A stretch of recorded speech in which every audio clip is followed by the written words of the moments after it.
Le parc naturel régional des Boucles de la Seine normande a été créé en 1974 et il se situe de part et d'autre du fleuve entre Rouen et Le Havre. La commune de Notre-Dame de Blictuy accueille la maison du parc.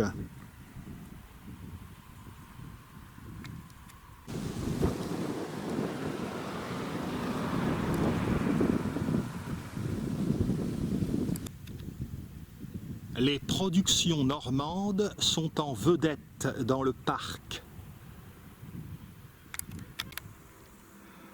La maison du parc est installée dans un ancien corps de ferme qui date des XVIe et XVIIe siècles. Idéal pour tous ceux qui apprécient le tourisme vert. Le parc naturel régional des Boucles de la Seine normande s'étend sur 81 000 hectares et également 70 communes. De part et d'autre de la Seine, sur 2 départements, Seine-Maritime au nord et Eure au sud.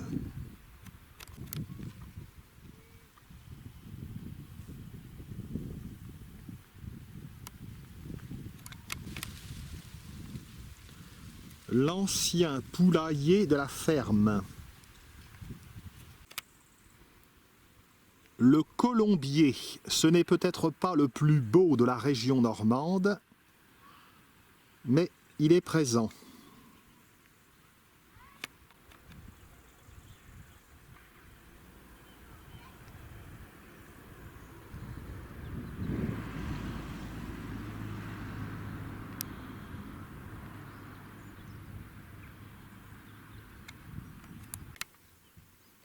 Ce panonceau explique la biodiversité d'une mare. Mais cette biodiversité ne peut s'épanouir que lorsqu'il y a de l'eau. Et malheureusement, l'année ayant été très sèche, la mare est asséchée. Un beau petit HLM pour insectes.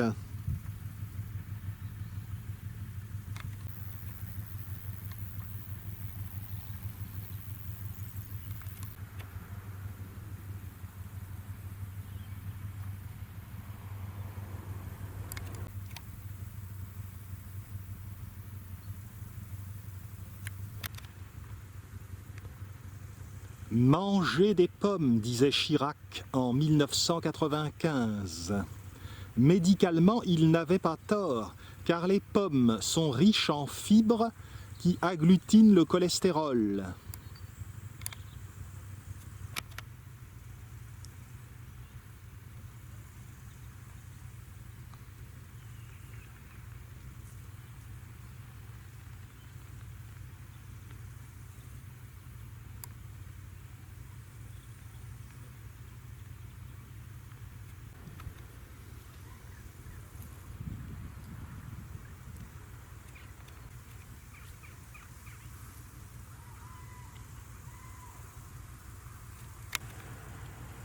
Nous sommes ici dans un paysage furieusement normand, qui confine aux clichés. En cette mi-septembre, la température est particulièrement élevée. Il n'est pas étonnant que l'herbe soit si jaunie. Si le temps continue de se réchauffer, on va pouvoir transformer la Normandie en Côte d'Azur et on va planter des pins parasols, des bougainvilliers, des cyprès. Je dis cela sur le ton de la plaisanterie, mais c'est tout de même vrai qu'il fait chaud.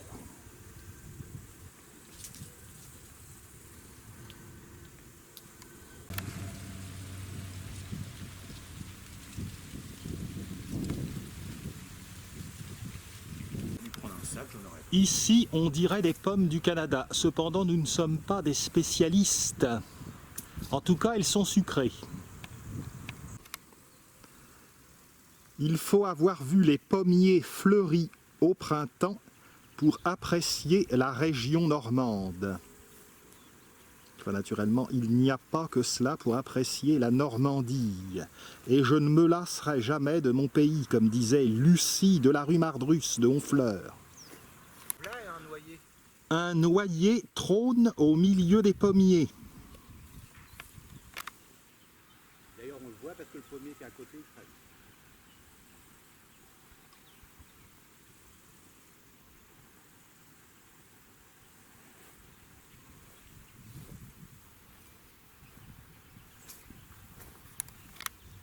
Lorsqu'elle est ouverte, la maison du parc propose de nombreuses brochures indiquant les possibilités d'hébergement, les circuits à thème, comme par exemple la route des fruits ou la route des chaumières, et également les sentiers pédestres, les itinéraires de VTT. En lisière, un vieux poirier sans aucune poire. Nous sommes revenus à proximité du colombier et près du colombier, il y a le four à pain.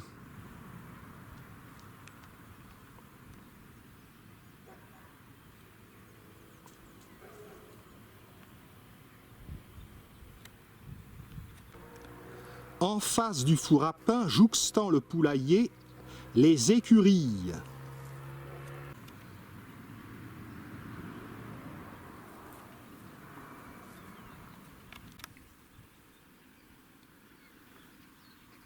Ce panneau pédagogique explique la nature d'un matériau normand, le torchis. C'est un mélange de paille, de terre et de sable qui remplit les espaces entre le bois.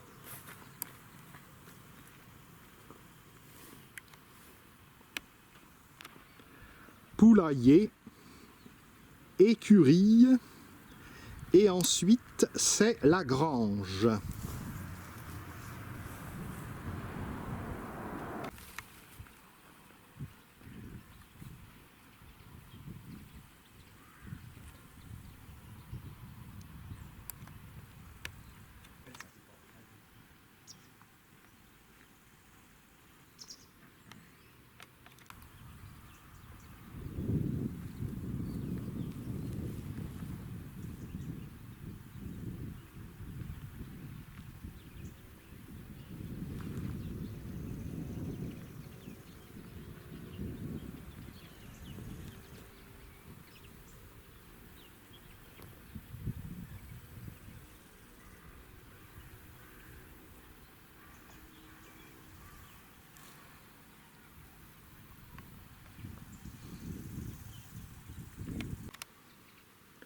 Les élèves du collège de Routot sont bien dévoués. Ils ont offert un hôtel 3 étoiles pour les insectes.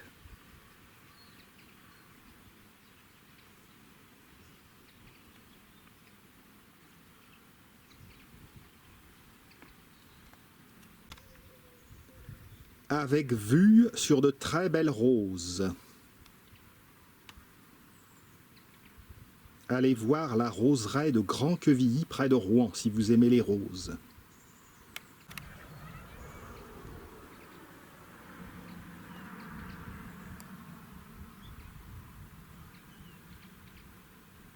L'endroit est véritablement enchanteur. Campagne de rêve, comme disait l'émission d'Arte.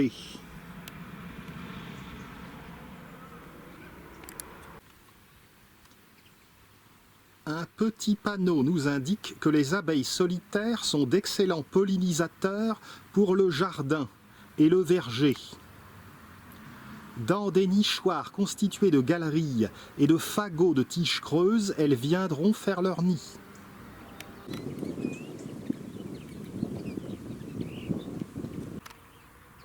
Sur la charretterie, un rosier se mêle à une espèce pectorale, le bouillon blanc, ou cierge de Notre-Dame.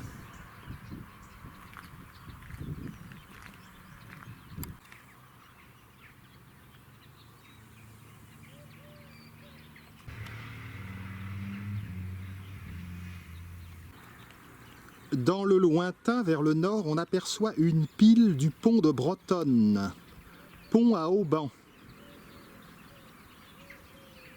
Nous sommes à proximité de Caudebec-en-Caux.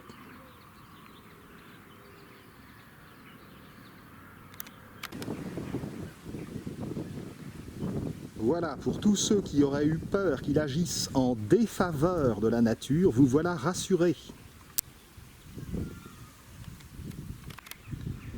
J'ai cité tout à l'heure la route des Chaumières.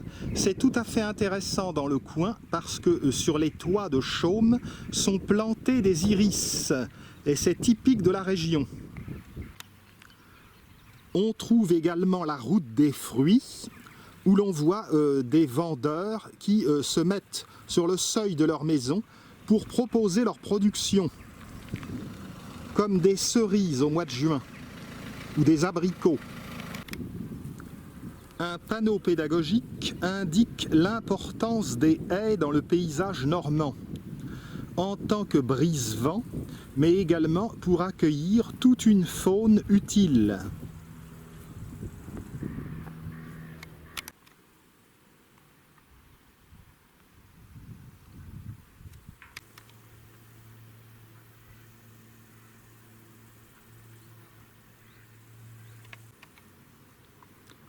Joli modèle issu du catalogue, avec des plumes blanches et noires. Un petit écriteau nous indique un petit sentier, bordé de la haie que j'ai indiquée tout à l'heure. Je poursuis mon petit discours interrompu tout à l'heure. J'ai cité la route des Chaumières, la route des fruits. Il y a également la route des abbayes, telles l'abbaye de Jumièges, l'abbaye de Saint-Vendry-Rançon, l'abbaye du Bec-et-Loing, l'abbaye de Saint-Martin de Bocherville. Une haie plessée. Le plateau que nous apercevons se situe de l'autre côté de la Seine, au nord, et il est couronné par le massif de la forêt du Trait-Molévrier.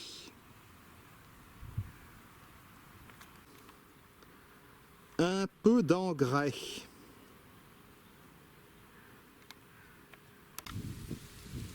Autre utilité des haies, l'ombre bienvenue qu'elles procurent. Y a-t-il des mûres dans le coin? Les gourmands que nous sommes s'en contentent très bien.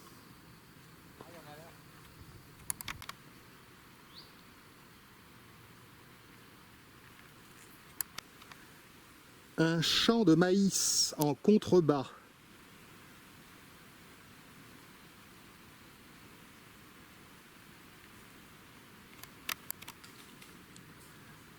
Il y a du chêne et également du hêtre. Ici, vous reconnaissez facilement les feuilles de chêne. Voici d'ailleurs un gland à terre.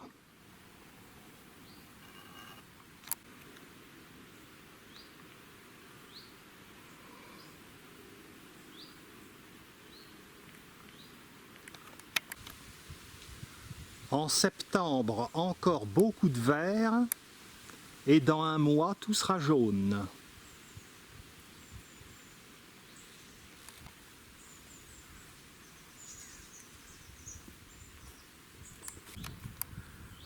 Au bas de cette petite côte, nous avons une très belle vue sur le pont de Brotonne. Un pont routier gratuit, mais oui.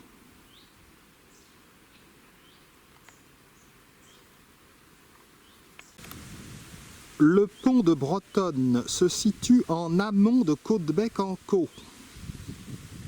Il a une longueur de 1280 mètres.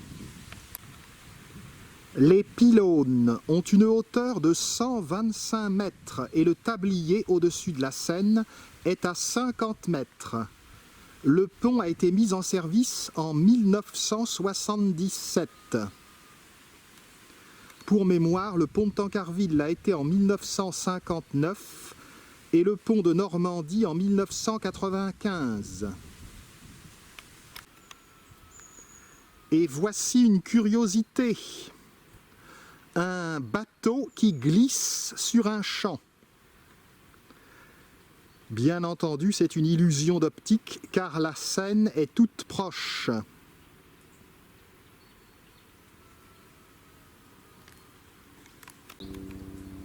En amont, on aperçoit sur la rive droite la commune du Trait. Le Trait ne présente rien de particulier du point de vue touristique, mais sa particularité, c'est que c'est un village qui tire en longueur, d'où le nom, le Trait. Une sorte de village-rue.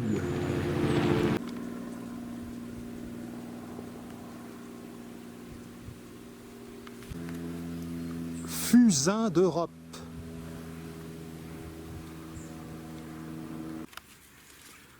Quant à ce Zea maïs, le maïs, c'est une plante qui nous vient d'Amérique du Sud.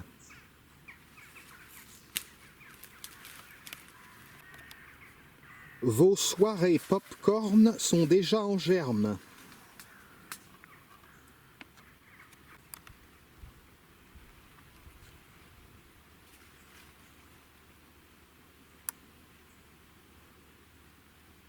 Une plante très gourmande en eau. Quant au trèfle, il fixe l'azote au sol. Le trèfle est une légumineuse, famille des Fabacées, et dans ses racines, il abrite des bactéries qui fixent l'azote atmosphérique.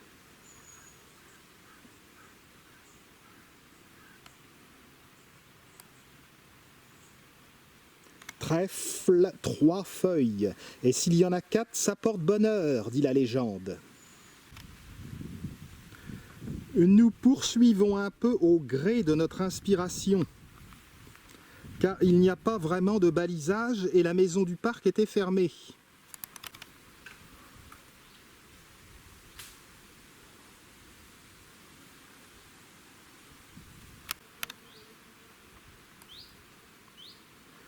Belle balade de fin d'été.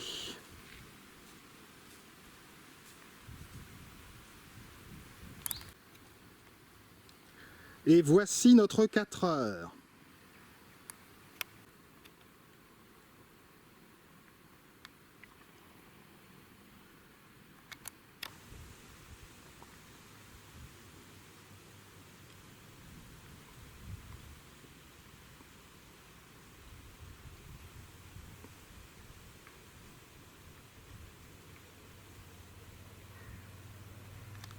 La vue est fabuleuse depuis le pont.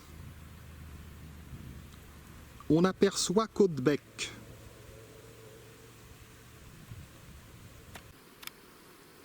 Le lierre en floraison attire les insectes.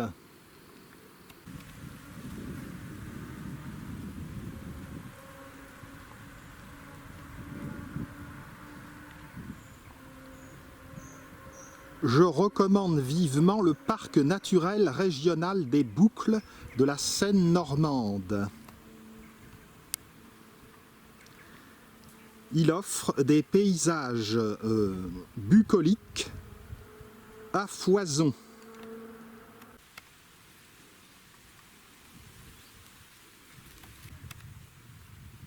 Tilleuls. Tout est prévu pour la distraction du touriste et du randonneur.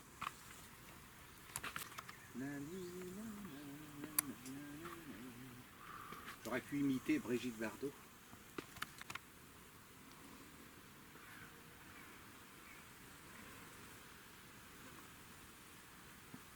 On revient tranquillement vers la maison du parc.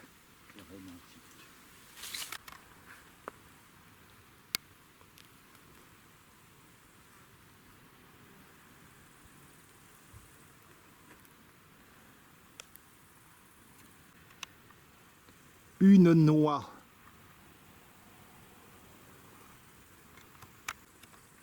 Des mauves.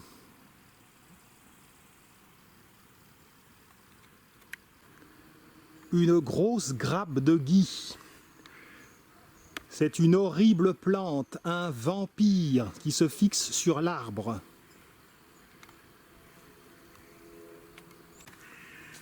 Ici, le gui parasite un frêne. Il a enfoncé ses suçoirs dans le bois de la plante. Les châtaignes, dans leur bog, doivent attendre encore presque un mois pour pouvoir tomber.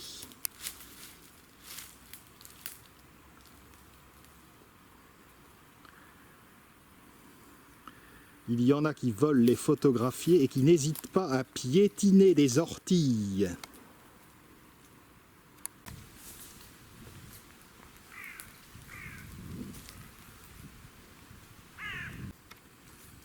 Autre élément typique du parc, les arbres têtards.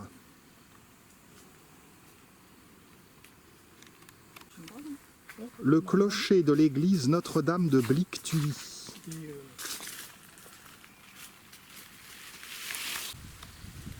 Une bogue est déjà à terre.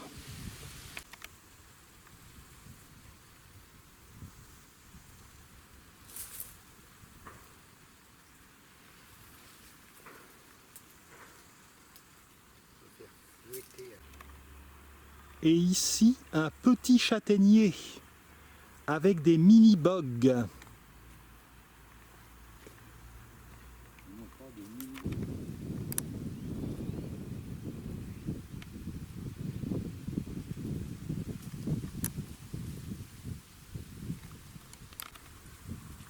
Si quelqu'un a soif, vous voyez que tout est prévu. Je vais arrêter avec les bogues, mais là, il y en a vraiment une belle collection.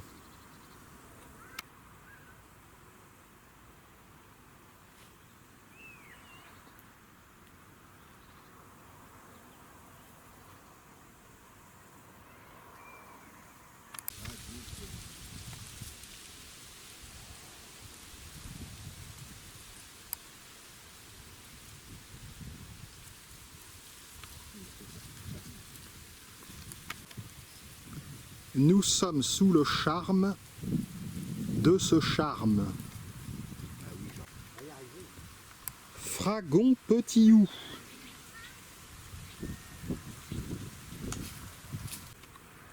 Superbe exemple de maison en torchis.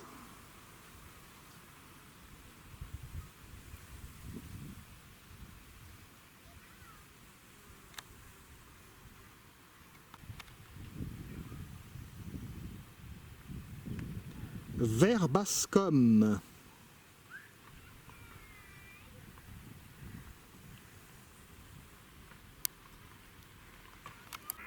Une plante bisannuelle. On sait que c'est de la molène et du verbascum. Ces verbascums font partie de la même famille que la digitale pourpre, les Scrofulariaceae.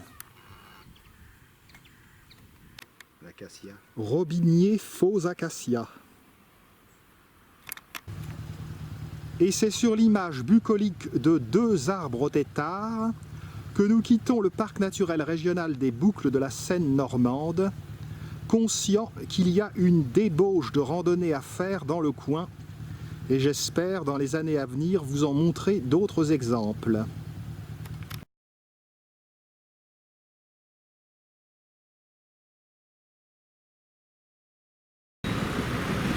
Pour clore cet après-midi de balade, nous avons eu l'idée de nous déplacer jusqu'à Caudebec-en-Caux tout proche. Une très agréable cité orientée vers le sud. Elle est très appréciée des croisiéristes fluviaux. La ville, malheureusement, a subi les bombardements allemands du printemps 1940, d'où les reconstructions. Les bords de Seine sont très appréciés à Caudebec. Et l'on voit très bien en amont le pont de Bretonne.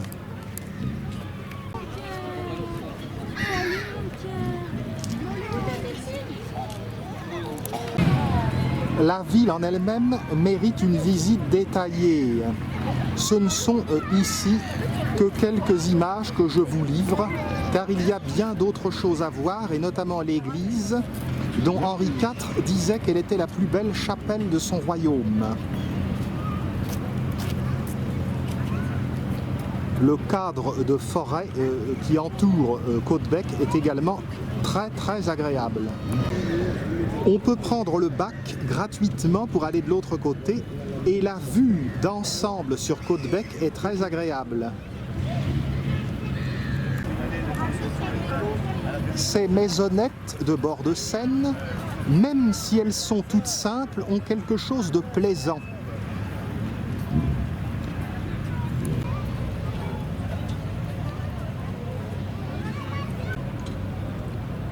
Caudebec-en-Caux est une étape pour la descente des bateaux lors des armadas successives. Caudebec-en-Caux se trouve dans le parc naturel régional des Boucles de la Seine normande.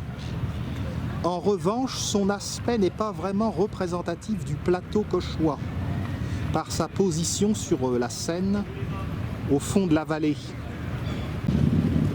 Un beau bateau sur cette photo, avec la fameuse église dont je vous parlais tout à l'heure. Je l'ai filmé dans un autre film. Les pylônes de 125 mètres.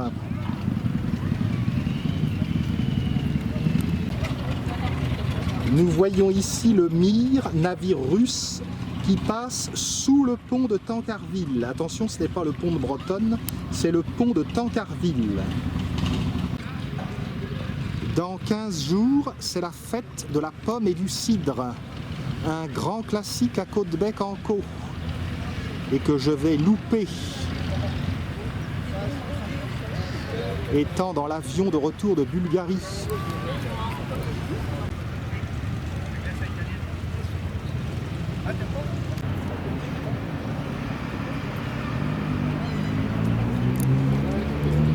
Un mini-golf. Congrès de mouettes. Ou tout au moins agglutinat. La forêt du Trémolévrier domine la ville. Vers l'aval, les installations du musée aux Seines, que j'ai détaillé dans un autre film. Musée de la batellerie en Seine. Comme la navigation en Seine doit être plaisante entre Le Havre et Paris, avec tant d'étapes importantes. Il n'y a pas que Caudebec, il y a Honfleur, il y a Rouen bien entendu, les Andelys, Vernon, Giverny. Les gardes-côtes américains à bord de l'Eagle remontent vers Rouen.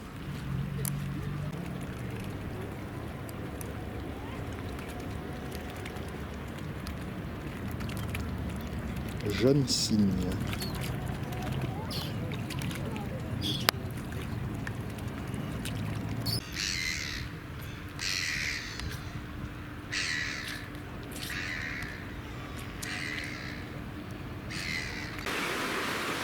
Et je clôt ce petit film devant la statue de Thomas Bazin, évêque de Lisieux, qui a ordonné la réhabilitation de Jeanne d'Arc.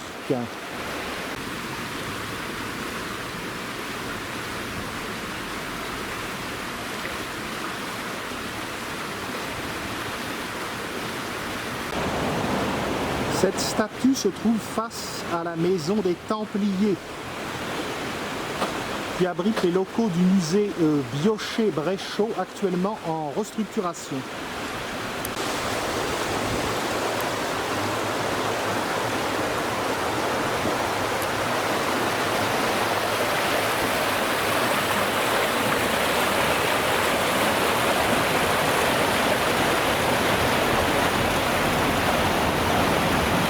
Allez, il se fait tard, à une autre fois.